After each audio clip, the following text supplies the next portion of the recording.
get it. Launching a new marketing campaign can make you a little bit anxious. But the age-old adage really does come into play here. Patience is a virtue. Today we're going to be talking about the learning phase. The learning phase is applicable to Facebook, to Google, Pinterest, basically any platform that utilizes an algorithm to produce results. Why is the learning phase so important? Basically, you want to lean into these systems that were created to make sure that you're building momentum, that you're willing to come back. All of these platforms are incentivized by you spending more dollars with them. So the way they work isn't going to put all of that weight on your shoulders. They're not going to make you do all the heavy lifting. They want to do some as well. And if you ignore that fact and try and do your own thing, you're actually hurting your opportunities. So with the learning phase, what we're going to be talking about is what is the actual length of time that you should be waiting before making major changes to your campaigns? How do factors like budget, the number of ads, and other things like that actually play into your campaign's performance? And how does this vary across platforms? What are you actually going to be paying attention to? First things first, the learning phase, like I said before, means you're going to have to wait. Marketing is not about micro optimizations. It's about looking at the big picture. It's about looking at as many data points as possible and connecting them together. The great thing about this is that each individual platform already does a lot of that for you. So you don't want to reinvent the wheel here. What I recommend is doing only the micro optimizations that absolutely make sense. So with Google, that would be negative keywords. With Facebook, that could be revising your ad if it's completely off brand, if an image has a lot of negative reactions. Those types of things are okay. But making drastic changes like flip-flopping the budget day to day, switching out multiple ads day to day, those things are actually going to hurt your performance rather than help your performance.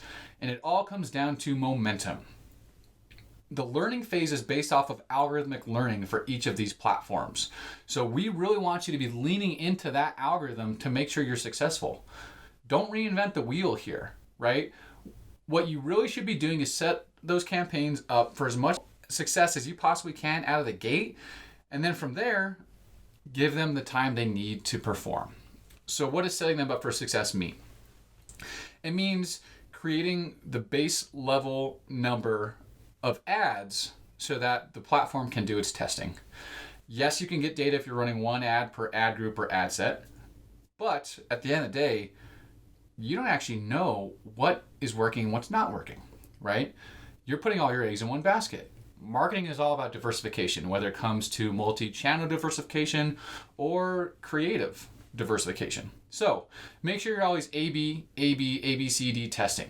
And if your budget's not very high, you don't want to do too many variations of ads.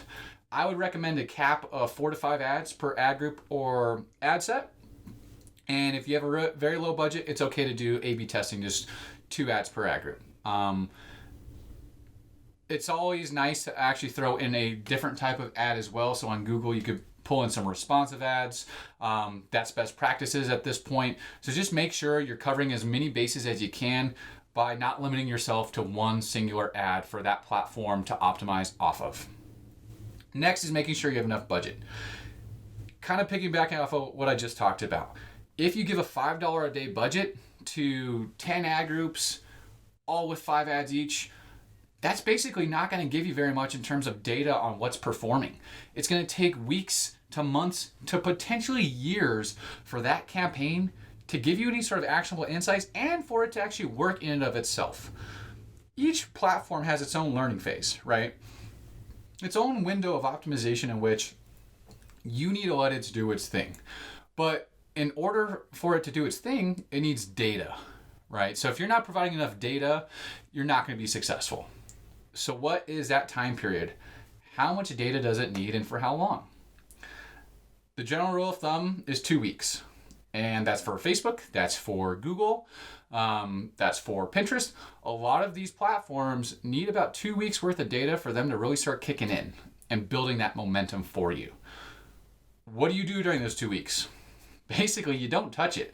You make sure that you set that foundation up as good as you possibly can, and then you see what happens. It's very easy to look at a campaign a couple days in and start panicking. But at the end of the day, those platforms are going to auto adjust. And sometimes the end outcome is different than what you would think. So make sure you're giving it about that full 2-week time period so that it's actually performing as much as it possibly can.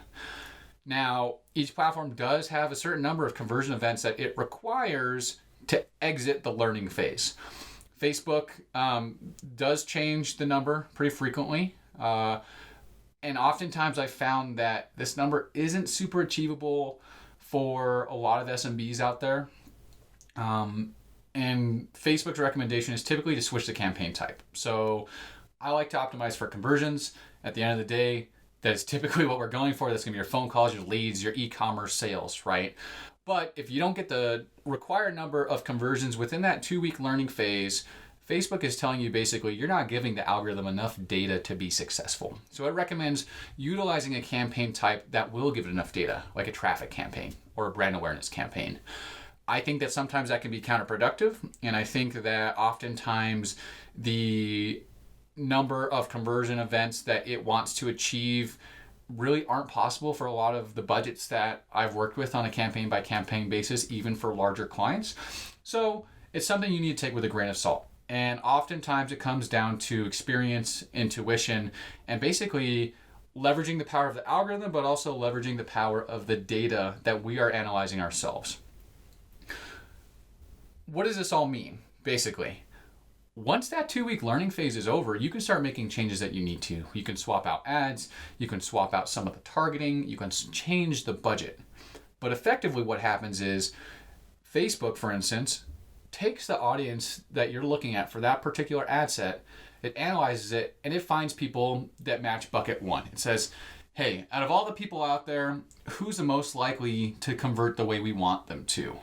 Let's throw them into this bucket, right? And eventually it keeps expanding that bucket slowly and gradually to find more and more people that match that so that you can have a continuous stream of conversion events for that particular campaign. What you don't want to do is delete campaigns or remove that data so that you're basically limiting what the platform can learn off of. All of that historical information is extremely important to work with. So making sure that you keep that historical data, you build into what's working rather than what's not, is going to end up giving you better results. Now, a very particular instance of this would be running holiday promotions. And this is something that I've tested many times over. I've tried dedicated campaigns with scheduling. I've built into existing campaigns. I have exclusively run retargeting and scaled that up. And what I found is trying to start something from scratch and not giving in that 2-week learning phase is actually hurting you extensively. So lean into what data you've already aggregated, which means that if you're running a promotion, build it into the campaigns that are already running so that Facebook already knows who your target market is, who your target audience is, and then can build off of that for that particular campaign type. If something is a complete Hail Mary or completely different, maybe it appeals to a completely different audience from what you're used to within those campaigns, of course, target some new people, build out some new campaigns. But you do not want to turn off your previous campaigns. You also don't want to drastically shift those budgets. If you're going from, a $2,100 a day budget to a $1,200 a day budget, that massive change now really distorts the algorithm of how Facebook's trying to learn. And sometimes there's no ways around that, but it is important to be cognizant of those types of drastic changes that you can be making. You're, in effect, discombobulating everything that the algorithm was basing its data off of. So if it thinks it only needs to get you 50 conversions a day for a campaign, and then you give it, 100 times a budget, and now it thinks it needs to get you, 100 times the conversions, well, that's going to end up going after a completely different audience. It's going to expand that circle, and you're no longer going to be going after the traffic that you want to be going after. So, long story short, the learning phase is crucial. Do not make major changes to your campaigns within the first 2 weeks. Again, those changes are going to be major budget changes. Changing out the ad copy. Changing the targeting is probably one of the bigger ones for sure. And then the last one would be just calling it quits. If you're confident in what you set up, make sure you give it the time it needs to be successful. And that way, you're going to find that winning formula and the platforms are actually going to help you do it. So don't rely on yourself, rely on all the hard work that these platforms, these algorithms, all these previous people have put in before you, and you're going to be getting to that momentum that you're looking for. So hope this all helps. If you have any questions or comments, let us know. Thanks.